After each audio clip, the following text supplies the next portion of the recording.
Halo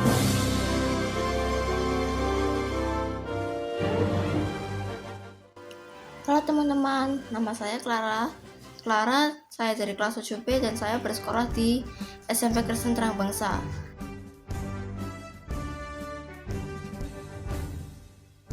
Proses sang Pancasila tidak akan terlepas dari namanya pembentukan BPUPKI atau Badan Penyelidik Usaha Persiapan Indonesia yang diketuai oleh Dr. Atmajodingrat bersama dengan 67 anggota dengan 67 orang dan 7 perwakilan dari Jepang. Pada saat proses kelahiran Pancasila, BPUPK menjadi wakil dari berbagai golongan sosial politik yang ada pada Indonesia pada saat itu. Berikut adalah proses terbentuknya BPUPK. Pada masa ini Jepang terdesak oleh Perang Asia Timur Raya oleh para sekutu sejak tahun 1944. Pada 7 September 1944, Kuniaki Koiso menjanjikan kemerdekaan kepada Indonesia. Setelahnya BPUPK dibentuk sebagai tindak lanjutan dari janji kemerdekaan tersebut yang diumumkan pada 1 Maret 1945. Pada tanggal 29 April 1945 dilaksanakannya penentuan anggota BPUPK dengan dilanjutkan pelantikan anggota BPUPK pada tanggal 28 Mei 1945. Setelah pelantikan, sidang BPUPK ini dibuka secara resmi. Sidang ini pun berlangsung 2 periode lamanya. Pada sidang 29 Mei 1945, Muhammad Yamin mengusulkan 5 dasar. Begitu pula dengan Supomo pada tanggal 31 Mei 1945. Dengan alhasil, usul Insinyur Soekarno ditetapkan sebagai dasar negara kita, yaitu Pancasila.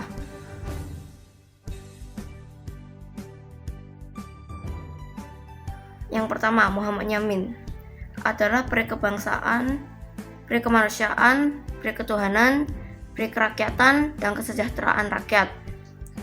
Supomo persatuan, kekeluargaan, keseimbangan lahir dan batin, musyawarah dan keadilan rakyat. Dan yang terakhir adalah Insinyur Soekarno, yaitu kebangsaan Indonesia, internasionalisme atau peri kemanusiaan, mufakat atau demokrasi, kesejahteraan sosial, dan ketuhanan yang berbudaya.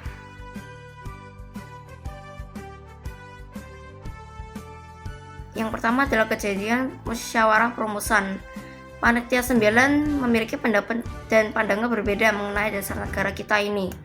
Negara Indonesia yang akan didirikan harusnya memiliki dasar agama. Sementara beberapa orang sebaiknya jangan, karena tidak akan sesuai kenyataan atau ekspektasi mereka. Yang kedua adalah Piagam Jakarta. Meski berbeda pendapat, tentunya nilai kemanusiaan dan ketuhanan tidak boleh diabaikan begitu saja. Oleh karena itu, Indonesia tidak menjadi negara yang berdasarkan agama, tetapi sebagai negara yang menjunjung nilai ketuhanan.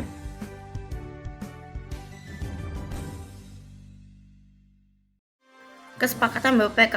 Rumusan dasar negara ini digunakan dan dibahas pada sidang BPUPK pada tanggal 10 Juli sampai 17 Juli 1945.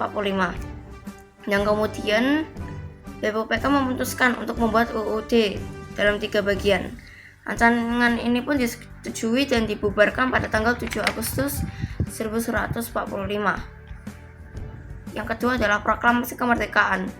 Saat Insinyur Soekarno, Muhammad Hatta, dan Dr. Atmajodingrat tiba di Jakarta, berita kekalahan Jepang akibat bom atom mulai menyebar. Berita ini pun mendorong semua golongan muda dan tua untuk cepat-cepat mengumumkan kemerdekaan. Setelah peristiwa Rengas Dengklok, dengan akhir proklamasi diproklamasikan pada 17 Agustus 1945. Dan yang ketiga adalah penetapan Pancasila. Sehari setelah proklamasi, PPKI mengadakan sidang untuk penetapan Pancasila.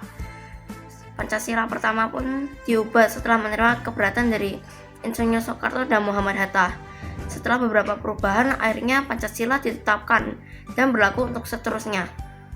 Dan yang kelima adalah apa saja perwujudan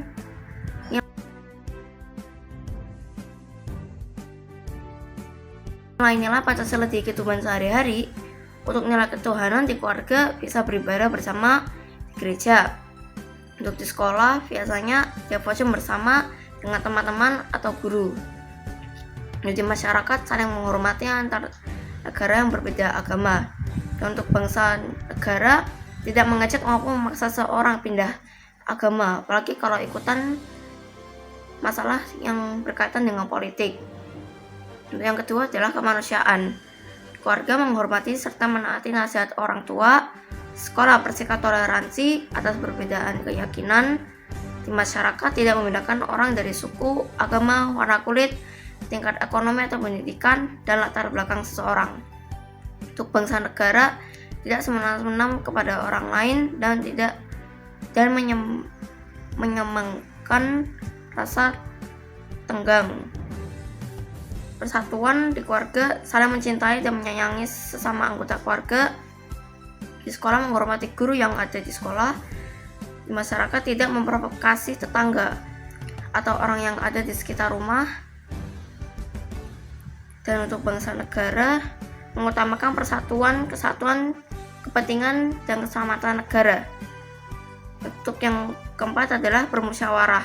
Di keluarga bertukar pendapat dengan keluarga untuk pergi ke liburan. Sekolah pemilihan ketua kelas dengan adil.